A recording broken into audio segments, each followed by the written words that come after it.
যুক্তরাষ্ট্রের বাজারে যুক্তরাজ্যের পণ্য রপ্তানি কমেছে 25%। অফিস ফর ন্যাশনাল স্ট্যাটিস্টিক্সের সবশেষ প্রতিবেদনে এই তথ্য জানানো হয়।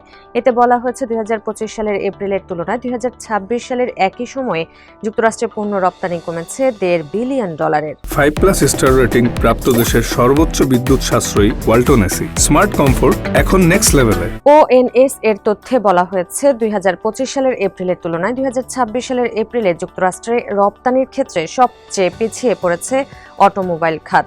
পাশাপাশি ফার্মাসিউটিক্যাল পণ্য, শিল্পযন্ত্র ও যন্ত্রাংশ, প্রক্রিয়াজাত খাদ্যপণ্যের রপ্তানি কমেছে উল্লেখযোগ্য হারে। অর্থনীতিবিদদের মতে প্রেসিডেন্ট ডোনাল্ড ট্রাম্পের শুল্ক আরোপের কারণে যুক্তরাষ্ট্রের রপ্তানি কমেছে যুক্তরাজ্যের।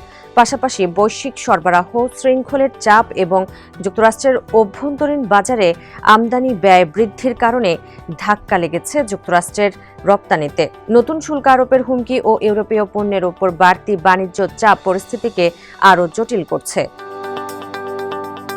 যুক্তরাজ্যের অন্যতম বড় রপ্তানি বাজার যুক্তরাষ্ট্র, কিন্তু 2025 সালে ট্রাম্পের বর্ধিত শুল্ক আরোপের পর থেকে ধারাবাহিকভাবেই কমছে দ্বিপক্ষীয় বাণিজ্য।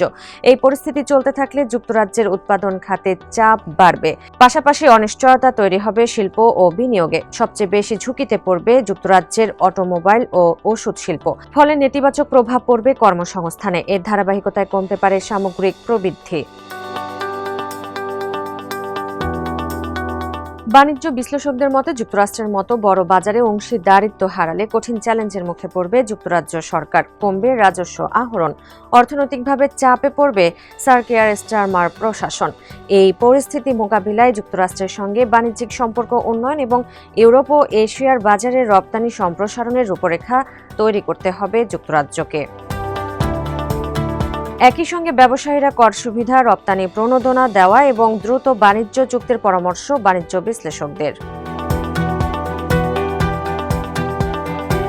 দীর্ঘদিনের বৃহৎ বাণিজ্যিক অংশীদার হলেও দ্বিপক্ষীয় বাণিজ্যে বরাবরই আধিপত্য বিস্তার করছে যুক্তরাষ্ট্র। যুক্তরাজ্যের অফিস ফর ন্যাশনাল স্ট্যাটিস্টিক্সের হিসাবে দ্বিপক্ষীয় বাণিজ্যে প্রতি বছর যুক্তরাষ্ট্রের রপ্তানির পাল্লাই ভারী থাকে।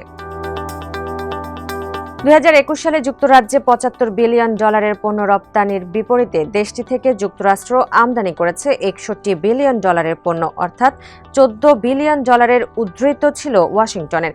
পরবর্তী বছরে দুই দেশের মধ্যে বাণিজ্য বাড়লে $14 বিলিয়ন উদ্ধৃতি ধরে রাখে যুক্তরাষ্ট্র।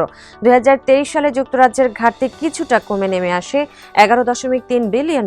2024 সালেও যুক্তরাষ্ট্রের সঙ্গে যুক্তরাজ্যের বাণিজ্য ঘাটতি কিছুটা কমে, তবে সবশেষ 2025 সালে ওয়াশিংটনের সঙ্গে বাণিজ্য ঘাটতি দ্বিগুণ বেড়ে দাঁড়ায় $32.2 বিলিয়ন।